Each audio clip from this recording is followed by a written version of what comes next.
Welcome back to all our friends, family, and yes, even our foes. To the Foxx Den Sports Podcast, where Todd and his sports-passionate kids are ready to bring you the latest updates and insights on all things sports. So sit back, relax, and enjoy the show.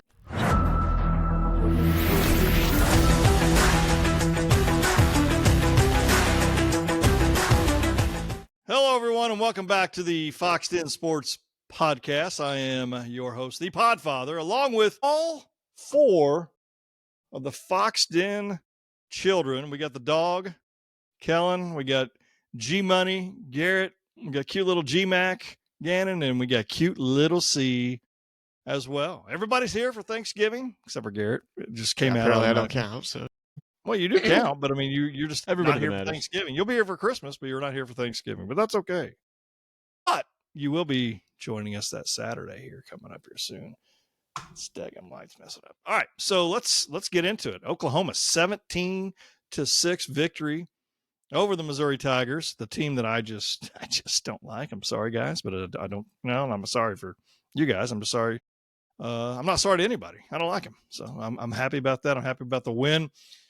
Garrett, we'll start with you first. Just tell me about how you were feeling that first quarter. Not scared by any means, just because it's Mizzou, and I knew they weren't going to do much moving the ball, especially after that first drive. You could already tell that we had them figured out, but you're still pretty annoyed is probably the biggest word of just offensively. I don't understand how you can have pretty good talent on the outside, supposedly a good quarterback, and, you know, an up-and-coming offensive line, and you can still barely put together 200 yards of offense total.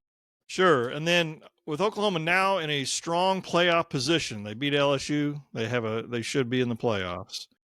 Kellen, did the result help validate whose path, or did it raise any questions about our offensive ceiling currently? I mean, it showed that we deserve a playoff spot. It showed that our defense is, I mean, we've seen this for the last few weeks, which is one of the best in the country, but it definitely raises concerns because we can't keep relying when we play like these good teams in the playoffs. We can't rely on getting 3 turnovers a game. That's not always going to happen. Hopefully it does, but just because we did it to Tennessee and Alabama doesn't mean it's going to happen when we get into the playoffs. But I mean, we're still a step in the right direction. We're winning games, so you can't complain about winning games. That's all that really matters. But there's definitely concerns. But it's also nice when you can see what you need to improve on. It's a little disheartening that we haven't made many improvements on offense, but it's not like we're like peaked and we just know this is as good as it's going to get. We know it can be better if we make some tweaks. So that's kind of nice because we could go out there and get better come playoff time. Sure. And then Missouri, they came in with a little bit of momentum with their quarterback Bo Pribula returning from a dislocated ankle. Can't believe he even returned, but he did. So cute little C. How much did his return help Missouri, or did it hurt? Because they could have gone with a freshman quarterback. Did you feel like he was a little bit rusty or limited, or how did you describe that quarterback of Missouri? I'd say he was rusty. I would say I'm also surprised that he returned, but I think it probably gave him a little bit of momentum, giving him like more familiarity. But I mean, not getting a touchdown, so maybe they should have stuck with the freshman. For sure. And then I looked it up a little bit ago, and dadgummit, I can't find it now, but I know OU, they were calling this like a rivalry game because we haven't played Missouri. I mean, we played them last year, but we obviously played them quite a bit in the Big 12. But I believe what's that? Well, aren't they one of our 3? Well, yeah, they are, and that's what I'm saying. I think there's 98 games total. Let me pull that up real quick while I'm trying to talk about it. But I was going to ask Gannon, like, is that truly a rivalry? Because I'm looking it up right now, and it shows OU has 67 wins, Missouri 25, and there's been 5 ties, and they've beaten us 3 out of the. They've only beaten us 3 times in the past like 12 or 13 matchups. So, Gannon, I know they're calling it a rivalry, one of the rivalry games, but is that really a rivalry? I don't think so. I think the definition is a little bit subjective based off of what some people think on like how balanced of a matchup it is. But just like you brought up, like historically and even recently too, it's not been a balanced matchup. I also feel like, I don't know, like we wouldn't care to call it a rivalry because it's not that big of a deal to us, but it's like a big deal to them. Like they're trying to play up to the big dogs while we're not even really worried about it at all. Does that make sense? No, yeah, it does. And it reminds me of OU OSU. It's such a drastic difference in wins for one team. Now OSU seemed to have a little bit more of a rivalry because it was in state, and also the fact that honestly they played us some really tough games. Where in the last 10 or 12 years, some of them could have gone either way, obviously. But regardless, I don't truly think of it as a rivalry, but it is one of our three teams going forward. So Garrett, Oklahoma's quarterback John Mateer was 14 out of 30 for 173 yards. He rushed for 60 yards. I know he had a couple of touchdown passes. His numbers don't jump off the page. What does this say about his role and his offense and the offense identity? I think he's still trying to figure it out. I think he's not necessarily the issue. I think Ben Arbuckle's in over his head right now. I think he took too big of a leap from Washington State to the SEC. I think he still has the capability to figure it out, but it sure as heck is not going to be this year by any means. He's got no creativity. I don't think, again, like I mentioned earlier, I don't think there's a specific position that's holding us back at all. We just have no creativity on the offensive side. One thing I was looking at too, so Prbula, 20 of 36, 231 yards and the picks.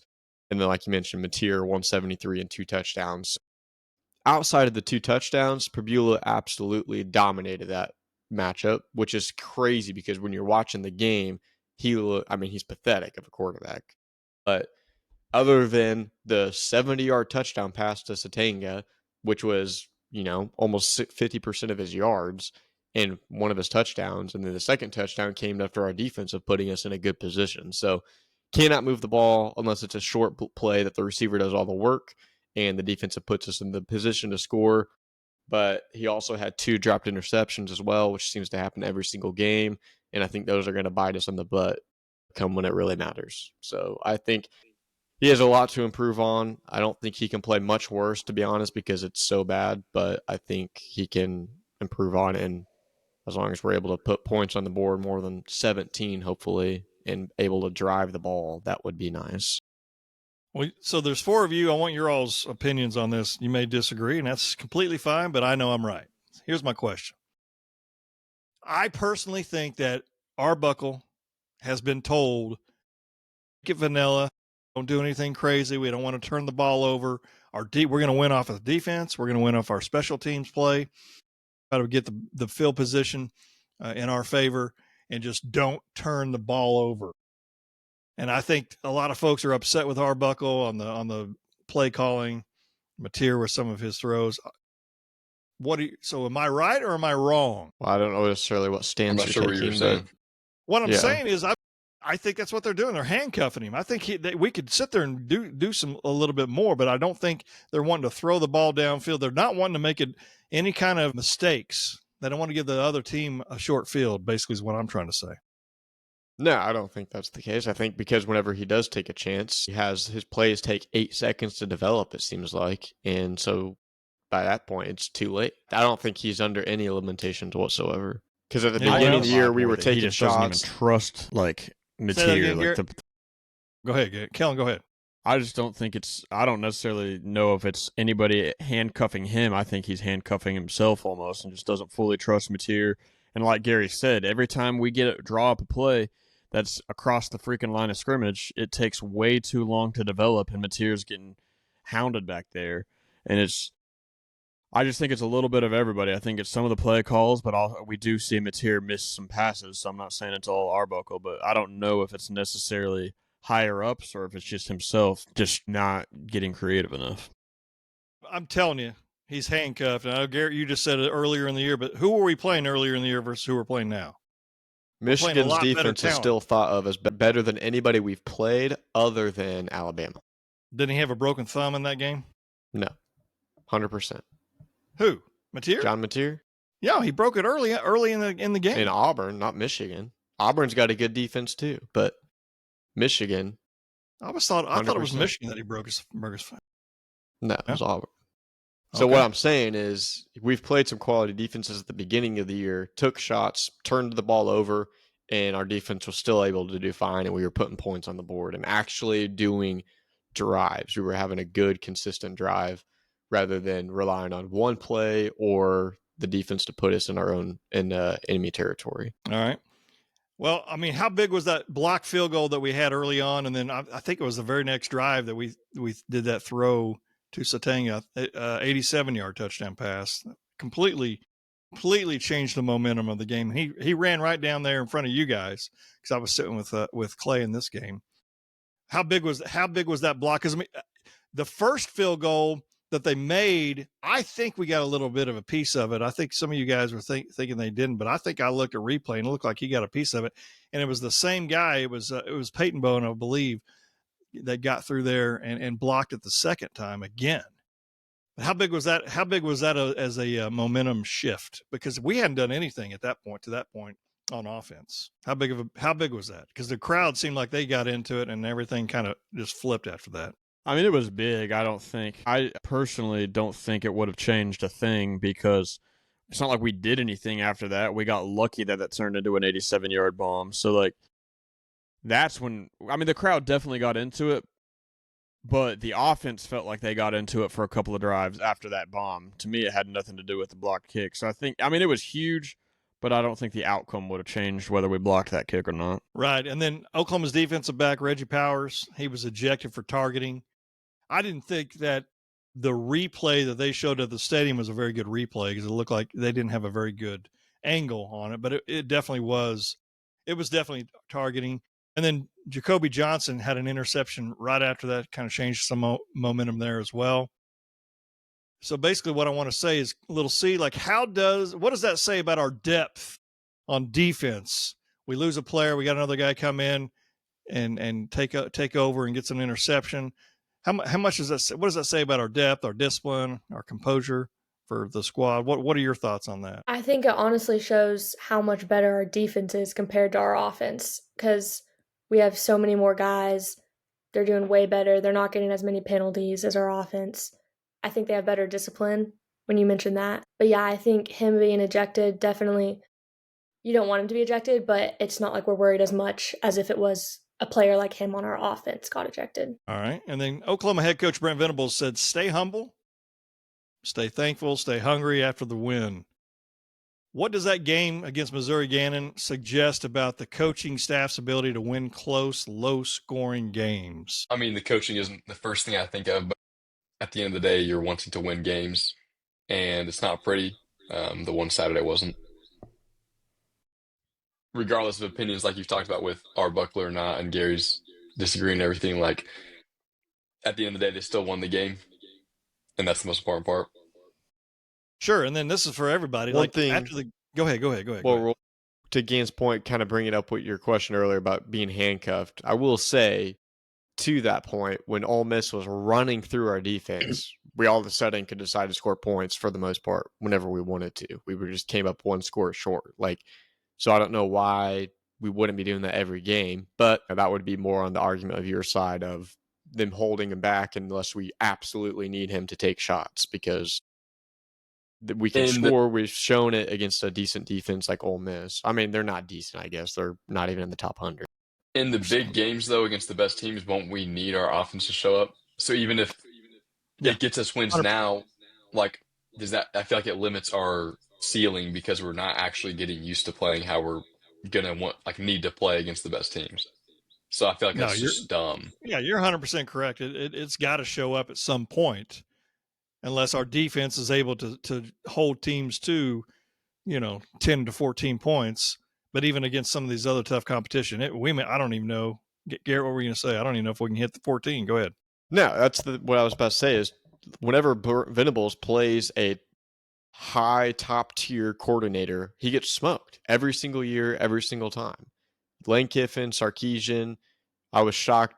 I guess Bama's guy didn't do more necessarily against us, and he's not necessarily the best of the best, but whenever he plays the best coordinators in the country, he gets outmatched every single time. And so I don't think we're going to be able to expect anything less of that. True. And then what I was going to say about Gannon saying about Pretty. So the question was asked to Venables. I don't know if you guys heard it, about a Pretty. And he was like, to who? To who? Like, I mean, his goal is to win. And if you told me, but obviously if you told all of us before the game, guaranteed win, even if it's 1 point, it'd be a little bit more relaxing to watch. We'd be still, otherwise we're nervous and we're trying to figure out what's going on. And doesn't matter how you win as long as you do the win. But to Gannon's point, and all you guys have said, we've got to play better. We've got to be able to, whenever it really counts, because that was at the I don't know if it was the third or fourth quarter, but we kept having some 3 and outs still when we needed to be able to. And I know there was one time where we had the ball close to midfield and we threw it, I think 3 times in a row instead of being able to try to run it. I mean, my opinion has always been, and I know it's probably not the way a lot of teams play nowadays, but I'm a big defensive guy. I love having good defense. I want to be able to run the ball whenever you can we need to run the ball, minimum 150 yards a game. I know it's not the flashy thing nowadays. These kids want to throw the ball, and that's most of the offenses. But we've got to be able to run the ball, especially if we can, which I still think we'll beat LSU. We'll talk about that later. But when we get into the playoffs, you got to be able to run that football, play mistake-free ball, and have a quarterback that's just not going to make mistakes. That's how they won the national championship in 2000. Heupel wasn't the greatest quarterback in the world, but he didn't make mistakes, and we could run the ball, and we had good defense. Anybody agree with any of that? I mean, the game's changed, and also we can't run the ball. We don't have a team that can run the ball with a great defense, so we have to figure out quarterback play. It's not like we're refusing to run it. We do refuse to run it sometimes, but it's been proven that that's not going to get us down the field. And the game's just changed. You can't play a team that can only run the ball and expect, and like, you're going to shut them down. We held their running back to 0 yards in the second half, and their quarterback couldn't do much. He got some yards but never scored. So like, the game's just changed. Like, it'd be nice, but that's just not going to work anymore. And Kellen, as a big, from my understanding, like offensive, he'd rather have essentially like the Lincoln Riley offense rather than the Brent Venables defense. But that's where I think an elite offense beats an elite defense most of the time. And I think an elite defense makes the average offenses look terrible. But I think an elite offense, you don't see much difference in an elite offense versus a good or great defense. I think the gap's just bigger. So I almost would agree an elite offense would be preferable. It's just, can you have a defense that gets 2 to 3 stops a game other than an elite defense that holds the team to hardly any points, but your offense can't do crap. And I'm not saying I want to go full on Lincoln Riley again, but I do agree. Like, all these best teams now have very good offenses and good defenses. When we had a very good offense, we didn't have a good defense at all. So like, it's pathetic. Yeah.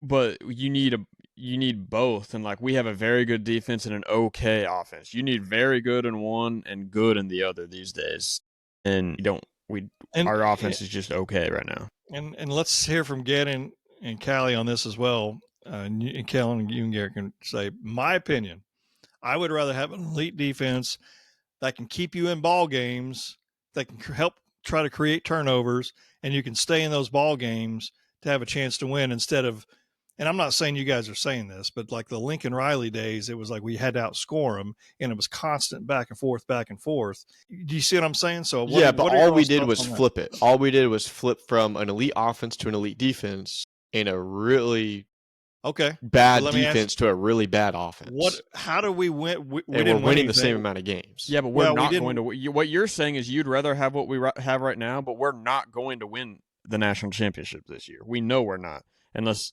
Like, we would have to, like, our defense is not going to get 3 turnovers. Both the big games we won, we had defensive touchdowns. You can't rely on that. You can hope for it, but if that's the only way you can beat elite teams, you're probably not, especially now with the amount of rounds in the playoffs. It's not like you just need to win 2 games. Like, it's just completely different now. I'll take my chances with the defense. I just will. And the reason why is because they'll keep us in the game. What happened to us with the Lincoln Riley's offense against Alabama in that playoff game? Was our quarterback Hurts, or was it Kyler Murray? I can't remember who the quarterback was. And we got smoked. We got smoked by those guys. LSU smoked us. Yeah, but back then, the SEC had better defenses than they do now. Like, the game has continued to shift. It's more evened out. I agree. But I at the think same maybe- time, Brent Venables, we're getting smoked by Steve Sarkisian. Like, I mean, you could say both. Like, we're getting smoked on the defensive side as well. This year, last year, there's just a few games that I think you can only throw as so many different defensive disguises before an offensive coordinator is going to figure it out. I just Gannon, don't think an Callie? elite Go ahead. defense with an average or below average offense will ever win a national championship again. And not like we have an elite defense, but it would have to be a whole nother level of elite defense than what we even have. And like, it'd have to be something that nobody has right now to be able to fathom that. Do you guys not think we have an elite defense right now? Yes, but what I'm saying is to have a team that can beat an elite offense while we on the other side have zero offense, it would have to be better than what we even have and what anybody has. What do you think? What offenses out there that are in the top, teams? Which one of those scare you? Ohio State, does that scare you? Indiana, Ohio State, probably the number one. They would kill us. Oregon, I don't think they would. Oregon's fine. I think they beat us, but I don't think they're going to smoke us like Ohio State. I think we will be the worst team in the playoffs, probably. I mean, I don't agree with that, but specifically because Notre Dame's going to get in, Miami might get in. And I just think we'll be the worst simply because our offense Big 12 doesn't move. we'd beat Big 12 too. But So Gannon and Callie have been sitting around listening to us a little bit. What are your all's thoughts? And it doesn't matter. What do you think? What about our little going back a little bit? I think it's like a pointless argument. Yeah, like pointless and like just like it's not going to go anywhere because you guys are both arguing for like both extremes of bad things. Like you don't want a great offense with a bad defense. You also don't want a great defense with a bad offense. But what I'm saying is you guys like which one's better? The answer is neither. The right answer would be really good at both or great on both. Like you can't just pick one because neither's enough to finish the job. And so like, and we saw it in what 2016 through 2020. I don't know what years those were, but it's like I don't know. It's a conversation that's just not going to go anywhere because neither side's better than the other almost. That being said, I would rather have a really good offense because you never like also you can control the game better if you have a really good offense. Like when we have a terrible offense right now, like our defense is doing everything they can for field position and all this stuff, and our offense just doesn't help in at all or pitch in at all. Like I said, I would take offense better, but neither's good enough to get the job done. What about Little C? What are your thoughts? One thing I was thinking, how you're talking about how defense keeps you in the game. They can stop the other team from scoring, obviously, but if your offense can barely even get you to field goal range, then like it's just pointless. And also, I think our offense isn't creating any pressure for the other team's offense. It's just like, oh, we know that even if we don't score on this drive, they're not going to score on their next one, most likely. So I feel like, obviously, like Gannon said, whatever, you want good on both ends, but I would definitely take a better offense than defense. And to Gannon's point that one doesn't, like you have to have both to win, that's not true. We've seen a really good one win before. So going back to 2013 with Jameis Winston, all offense won the national championship. Ohio State 2014, Ezekiel Elliott, all offense won the championship. Alabama that next year, I think that was with... I was referring to like OU's history. Well, yeah, right. But all I'm saying is, so there was a good stretch for a good 7 or 8 years that a really great offense is what won it in an average defense. Now, the Michigan team and the Georgia teams, I would argue, were probably they were pretty much all defense. But I think you can win it with either, but you have a much higher chance with an elite offense and an average defense than vice versa. Here's the question I have is, dadgum, I had a good point. Kellen, are you getting ready to say something? Well, I was just going to say, like, I understand where you're coming from, but, like, with the elite defense and a great run game, but we don't have that. Now, if we had a fantastic offensive line and we had 2 really good running backs, because these days you need 2 to give a guy a breather from play to play, but, like, you have 2 solid, like, a Derrick Henry or an Adrian Peterson or an Ezekiel Elliott college-level running back, like, maybe that could work with a subpar quarterback play. But we don't have that. You have to have some form of weapon on offense. And that's my point. I was going to say, I remember now what it was. From what it sounds like, none of you have the confidence that they're going to be able to do anything. And here's my thoughts. I'm telling you, I think they're handcuffed right now. And I think they're way more capable if they take the handcuffs off and say, hey, we've got to go down and score on this drive. Because I think they're playing too conservative right now because they know they got an elite defense. I know Missouri was cheeks, so they knew they were going to beat them. But if they were going up against Notre Dame, who just basically can run the football, I truly think they're going to take it off, and you're going to see an offense that you're going to be like, man, why weren't we doing that all year long? My issue with that, we'll go ahead, Gary. He just said, I hope you're right. My issue with that is you got to get reps. Like, imagine OKC. We know we got all these guys on the bench, but we're not going to give them minutes until we need them in the playoffs. They don't have the minutes. You got to put them in the fire sometimes. I'm not saying call all your best plays, but you got to. Mateer's got to try to throw some big balls, or like you got to try to have. You got to really put the pressure on the line to give him some time. Like, I just don't think it's the right. I don't think you just want to fully unload in the playoffs. Like, you got to at least try. Gosh, you got to at least. Well, I mean, he did try to throw a few deep passes this past game, which is one was a drop. One of them he hit. Should have been caught. Yeah, one was a drop. But that's my point. Is I'm telling you, I promise you, they are handcuffing this team. Venables is handcuffing this team right now. Because what is he handcuffing the offensive line? Like they still should give him more time, whether we're doing deep throws or not. No, I don't disagree with that. I don't disagree with that. And this is kind of off topic real quick, but what are your thoughts? I mean, we got 3 freshmen playing right now.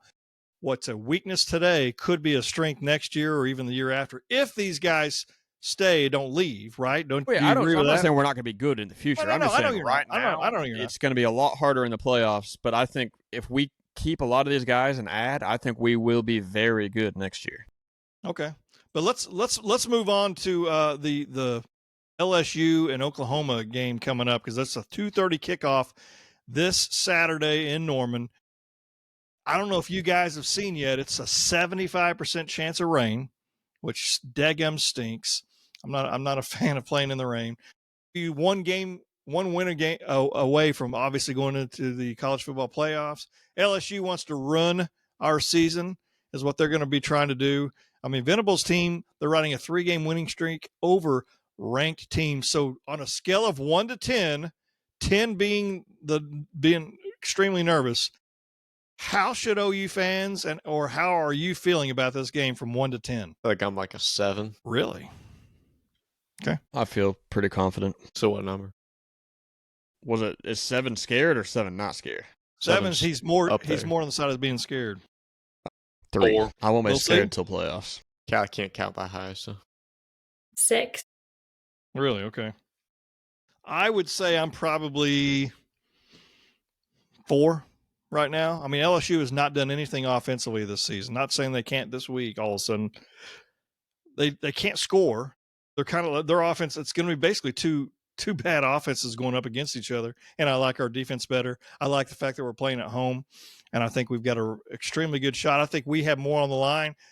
Our players have not done anything as far as they haven't won anything. They haven't won any championships. They haven't won our SEC championship, Big 12. None of these guys have done anything. So this is their moment to say, okay, we're gonna win this football game. We're gonna beat LSU, and we're gonna win this game. I don't want to say I have no doubt because there's always a little bit of doubt in me for sure, but I do think we've got the better chance of winning this game. So is OU actually playing their best football right now, or do you think we're just surviving? Offense is just surviving, I think. Yeah, I think surviving. I think if you match this team up compared to our week 1 and 2, we get smoked. I think both. I don't know. I don't think we're playing our best. Our offense is surviving, and our defense is playing the best they can. But if our offense does more, I think our defense will play even better because of time of possession. So I think they're playing as good as possible, which is very good. But I think they can be better given more rest between drives. Little C, does this feel more like a playoff game or a potential trap game? Playoff. Gannon, you agree? Yeah, because playoffs like win or go home, and that's more what this is. More what this is for sure. So our strength is our defense. We're third in rushing defense. We're 6th in scoring total defense, 11th overall in defense right now. But obviously our concern is the offense. Total offense, averaging 350 yards a game, ranked 94th. And obviously we're ranked 99th in running, so that's terrible for us. If OU does hypothetically win the national title this year, is it because of Venables? I mean, it would have to be because of his defense. I was going to say, if we'll find out when it nothing happens. changed. But again, like to Kellen's point earlier, if we win it, something happened, as in offensively. Is it Mateer? Is it the running game? Is it Arbuckle? Something would have had to have broken free on the offensive side. So unless we put up 2 to 3 defensive touchdowns a game, our offense clearly has to do something. We're not going to. I mean, I'd love it if we did. I just don't see it happening. We're beating every team putting up 17 points a game. Sure. And then is LSU's, or I'm sorry, what scares you the most? LSU's talent or their desperation? Talent, because we saw what happened. I mean, who did they play last time where they said, like, they have nothing to lose, they just want to ruin their week, and they got smoked? Was it Alabama or something? Who are you talking about? LSU. There was somebody that one of those brothers said, like, we have nothing to lose, so we just want to go ruin their chance, and then they got smoked. So I don't think their desperation is going to do anything. I would say, I mean, they were still ranked number 10 or so preseason, which, you know, I know it's preseason, but they still have the talent to do so, and they still have it. They don't have any massive injuries. Nussmeier hasn't played the last couple of games, but I imagine he would this Saturday. Their receiving core is pretty filthy, so that'll be an interesting matchup. And then they got that running back who we should have landed a couple years ago, and he's pretty good too. So what predictions? Callie, let's go with. Do you want to go first? Little C. What's the score going to be? We'll go from youngest to oldest, or best looking to ugliest. I mean, I'm the ugliest. All right, go. 17. I will say OU 20, LSU 13. I'll go Oklahoma 20, LSU 17. Win on a Tate Sandell 50-plus yarder. I was going to say we win 20-13 as well. Must have been all the time me and Gannon spent together today. I've got OU 19, LSU 16. I think it's going to be a close game.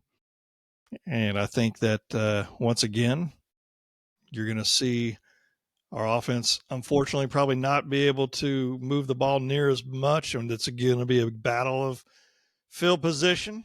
And whoever wins the turnover battle, which I'm thinking it's going to be us, I think that's going to be the game for sure, 100%.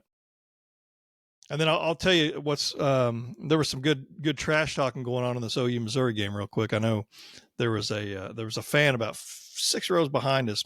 Where Clay and I sat was in the southeast end zone area on the side. So basically, I was looking at the back of the end zone.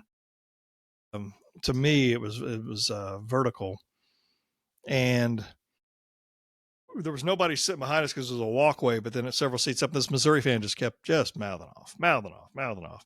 And finally we took the lead, and I turned around and I was pointing at him, and I was going, doing some kind of, Clay said, of some dance, and he opened up his quarter zip or whatever it was and said, we ain't going anywhere. And I'm like, all right, well, keep talking, dude. We're going to win this game. So it was pretty fun. It was extremely fun.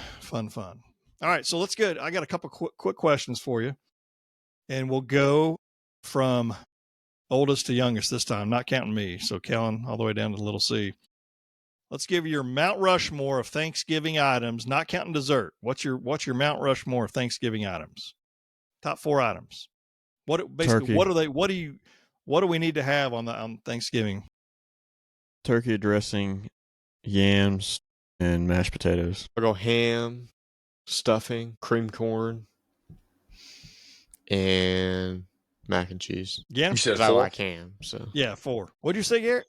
I say because I like. Say turkey and ham, dressing, and mashed potatoes. Big meat guy. We'll see. Ham, dressing, cream corn, mashed potatoes. Well, yeah, and thing is, like, You I can't like do. turkey. It's 4. hold on. I No. I will No, mute you if I'm you doing do 4. more than 4. I like turkey, but I'm not as happy. Is with this going in your turkey. 4? Is this? Put me back on. I like ham better. Turkey should be, but it's not. Dressing, mashed potatoes, One more. One more. It'd be the I don't call them yams. Yeah, what is Sweet potatoes, yams, whatever. It's all Sweet the same thing. potatoes with the marshmallows? no, heck no. No shot. It's the what is that? Brown sugar. Brown Brown sugar sugar. and Nuts. yeah, that's Sugar? yeah, brown sugar, thanks. But that's what I like. That's my favorite. All right, so then let's talk about desserts. What are your favorite desserts? Let's give go ahead. Callie, you go first. What's your How many? the 4? dessert wise? I mean, you could do Mount Rushmore or whatever, because I don't know how many. Some families may only have one, but I'm not saying don't Thanksgiving. roll. Thanksgiving Chocolate desserts. pie. Don't just be throwing out like Right. pound Thanksgiving. cake and stuff. Just chocolate pie. Okay. Yeah. Apple pie is all I need. Pumpkin pie is trash. Okay. Probably go like cheesecake and maybe like cherry pie. How often do you have cheesecake on Thanksgiving? Based on all Have your you had it? answers, I don't even think you like Thanksgiving. I know. I agree. The only thing you like That's is a the dressing. conversation for another day. I think it's just about the most overrated holiday in America. Oh, come on. Why is it overrated? Talk He about said it. What are you another talking day. about? Said I another want to day. know now. I want to know now. It's getting ready to be here. We can talk about it Thursday. Apple pie, sweet potato pie, cherry pie, and chocolate pecan pie. The heck is sweet potato pie? It's Didn't know this guy loved yams so much. I love sweet potatoes, dude. Yams. Well, I like the chocolate pecan pie, the chocolate pie with the what is that thing on top? Chocolate. Cool Whip. Yeah. No. Don't be doing two. Kellen had more than that. I'm just counting. He's I mean, counting how many you said. those are my Big game. two favorites. And then after that, I mean, I can eat a cherry. I'm not a pumpkin pie fan. If I'd never had to eat pumpkin pie again, Trash. I'd be fine. I'd be completely fine. All right. One last question. What's one thing you don't discuss Politics. during Thanksgiving with all these folks? Politics? Anything else? Birds Russell and bees. Westbrook. No, come on. Nobody's going to do that anyway. What's wrong with you? We've talked about Russell Westbrook on Thanksgiving. Anybody? Is that it? Just those two? Or that one, I guess? There was 3. No, there wasn't. What was there? What about family drama? Is there any any family drama? I'm We're not not allowed asking to if it's talk about family the Maybe drama. your favorite mom. Family child. drama?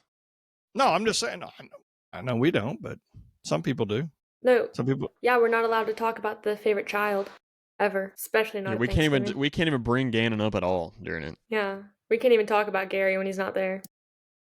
Wait, what? Interesting. So, who do y'all think's the favorite child?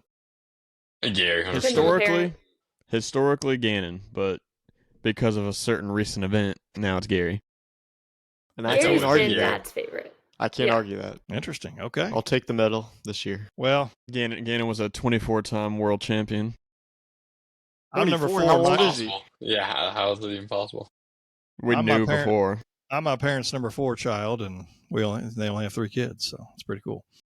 Well, the Foxx Den Sports Podcast, I'd like to thank all of our listeners for tuning in to the Foxx Den Sports Podcast. Appreciate everything about you listening in. We need you to subscribe, make some comments. We got some really good comments going back and forth. And dadgummit, I completely forgot to bring some of that up, but we'll try to do that at another time. But hopefully everybody has a happy Thanksgiving. Oklahoma hopefully will be victorious by the next time we talk about the Oklahoma Sooners on this podcast going into the playoffs.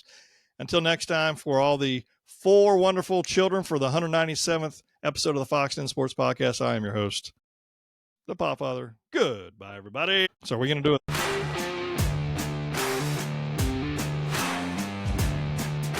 Thank you for listening to the Foxx Den Sports Podcast. Be sure to subscribe for free to our YouTube channel, Foxx Den Sports.